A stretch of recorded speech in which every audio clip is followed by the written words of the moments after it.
नमस्कार, स्वागत है आप सभी का दैनिक सवेरा पर और मैं हूं आपके साथ पिंकी धीमान। इस वक्त प्रदेश में पराली जलाने के मामलों ने तूल पकड़ा हुआ है, लेकिन फतेहाबाद जिला इस समय पराली जलाने के मामलों में पूरे प्रदेश में नंबर 1 पर चल रहा है। लेकिन जो अधिकारी इन पराली जलाने के मामलों में कार्यवाही करने में ढील बरत रहे हैं, आज उन पर सख्त कार्रवाई की खबर सामने आई है। क्या हुआ, आइए आपको दिखाते हैं। देखिए, एज पर हार्सेक की रिपोर्ट के हिसाब से अभी तक 8080 केसेज यहाँ पे आ रखे हैं और जिनका हमने सारा वेरीफाई करवाया है। ये वो है कि जो पैडी काटने के बाद में जो स्टबल रह जाते हैं उसकी बर्निंग के केस है। इसी को रोकने के लिए हमने यहाँ पे किसानों के अंदर जागरूकता कार्यक्रम भी किया, कि हमने एक बहुत बड़ा सम्मेलन भी किया है और हमने हर एक गाँव में सरपंच, पटवारी, ग्राम सचिव, कृषि विभाग के अधिकारी की टीम भी गठित कर रखी है, जिसका काम है कि लोगों के बारे में, लोगों को इस स्कीम के बारे में जागरूक करें और ये पैडी स्टबल बनने से रोके। इसी को रोकने के लिए, क्योंकि ये एक बहुत पोल्यूशन का एक बड़ा रीजन बनता है, तो मैंने यहाँ पे धारा 144 के अंतर्गत भी ये प्रतिबंधित किया था कि ये ऐसा ना करें और उस पर फाइन का प्रोविजन है। टोटल हमने अभी तक 1,37,500 रुपये का फाइन लगाया है, जो कि हमने किसान हैं उनसे रिकवर भी कर लिया है। और इसी को रोकने के लिए अगेन जो वहाँ के जो SDM है और कृषि विभाग है निरंतर मेरी तरफ से अपील यही रहेगी सभी किसान भाइयों से कि ये जो हरियाणा सरकार की तरफ से स्कीम है, जिसमें 1,000 रुपये पर एकड़ के हिसाब से सरकार जो है अनुदान देती है, जो पैडी स्टबल की बर्निंग ना करे, कृपया उस स्कीम का ज़्यादा से ज़्यादा फायदा उठाए। और जो ये बर्निंग से नुकसान होता है, चाहे मिट्टी के अंदर का नुकसान है या हवा का नुकसान, सर कुछ पनिशेबल एक्टिविटीज भी हुई। हाँ, देखिए इसमें ये आया कि जैसे कुछ गाँव में ज़्यादा स्टेबल बर्निंग हो रही थी, तो वहाँ की जो कमेटी मेंबर थे, कृषि विभाग का अधिकारी और पटवारी और सचिव था, तो उनको हमने नोटिस जारी किए थे कि भाई आपने उतना अच्छे से वहाँ पे किसानों को नहीं समझाया है। तो इसी के मद्देनजर काफ़ी उनकी रिलेक्शन ऑफ ड्यूटी को देखते हुए कृषि विभाग के 2 लोगों को सस्पेंड कर दिया था, डिप्टी डायरेक्टर एग्रीकल्चर ने, और जो वहाँ के पटवारी और ग्राम सचिव है उनको भी हमने चार्जशीट कर दी है। एक बहुत ही सख्त मैसेज हमने दिया है कि अगर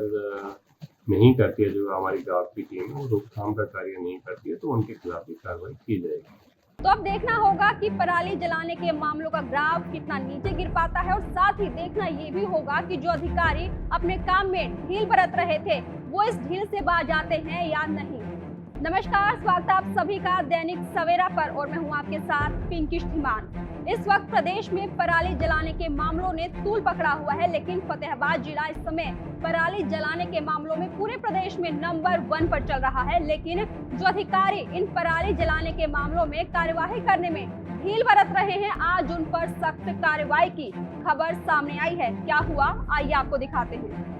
देखिए, एज पर हार्सेक की रिपोर्ट के हिसाब से अभी तक 8080 केसेज यहाँ पे आ रखे हैं और जिनका हमने सारा वेरीफाई करवाया है। ये वो है कि जो पैडी काटने के बाद में जो स्टबल रह जाते हैं उसकी बर्निंग के केस है। इसी को रोकने के लिए हमने यहाँ पे किसानों के अंदर जागरूकता कार्यक्रम भी किया, कि हमने एक बहुत बड़ा सम्मेलन भी किया है और हमने हर एक गाँव में सरपंच, पटवारी, ग्राम सचिव, कृषि विभाग के अधिकारी की टीम भी गठित कर रखी है, जिसका काम है कि लोगों के बारे में, लोगों को इस स्कीम के बारे में जागरूक करें और ये पैडी स्टबल बनने से रोके। इसी को रोकने के लिए, क्योंकि ये एक बहुत पोल्यूशन का एक बड़ा रीजन बनता है, तो मैंने यहाँ पे धारा 144 के अंतर्गत भी ये प्रतिबंधित किया था कि ये ऐसा ना करें और उस पर फाइन का प्रोविजन है। टोटल हमने अभी तक 1,37,500 रुपये का फाइन लगाया है, जो कि हमने किसान हैं उनसे रिकवर भी कर लिया है। और इसी को रोकने के लिए अगेन जो वहाँ के जो SDM है और कृषि विभाग है निरंतर मेरी तरफ से अपील यही रहेगी सभी किसान भाइयों से कि ये जो हरियाणा सरकार की तरफ से स्कीम है, जिसमें 1,000 रुपये पर एकड़ के हिसाब से सरकार जो है अनुदान देती है, जो पैडी स्टबल की बर्निंग ना करे, कृपया उस स्कीम का ज़्यादा से ज़्यादा फायदा उठाए। और जो ये बर्निंग से नुकसान होता है, चाहे मिट्टी के अंदर का नुकसान है या हवा का नुकसान, सर कुछ पनिशेबल एक्टिविटीज भी हुई। हाँ, देखिए इसमें ये आया कि जैसे कुछ गाँव में ज़्यादा स्टेबल बर्निंग हो रही थी, तो वहाँ की जो कमेटी मेंबर थे, कृषि विभाग का अधिकारी और पटवारी और सचिव था, तो उनको हमने नोटिस जारी किए थे कि भाई आपने उतना अच्छे से वहाँ पे किसानों को नहीं समझाया है। तो इसी के मद्देनजर काफ़ी उनकी रिलेक्शन ऑफ ड्यूटी को देखते हुए कृषि विभाग के 2 लोगों को सस्पेंड कर दिया था, डिप्टी डायरेक्टर में, और जो वहाँ के पटवारी और ग्राम सचिव है उनको भी हमने चार्जशीट कर दी है। एक बहुत ही सख्त मैसेज हमने दिया है कि अगर नहीं करती है जो हमारी गाँव की टीम है, रोकथाम का कार्य नहीं करती है तो उनके खिलाफ भी कार्रवाई की जाएगी। तो अब देखना होगा कि पराली जलाने के मामलों का ग्राफ कितना नीचे गिर पाता है, और साथ ही देखना ये भी होगा कि जो अधिकारी अपने काम में ढील बरत रहे थे वो इस ढील से बाज आते हैं या नहीं।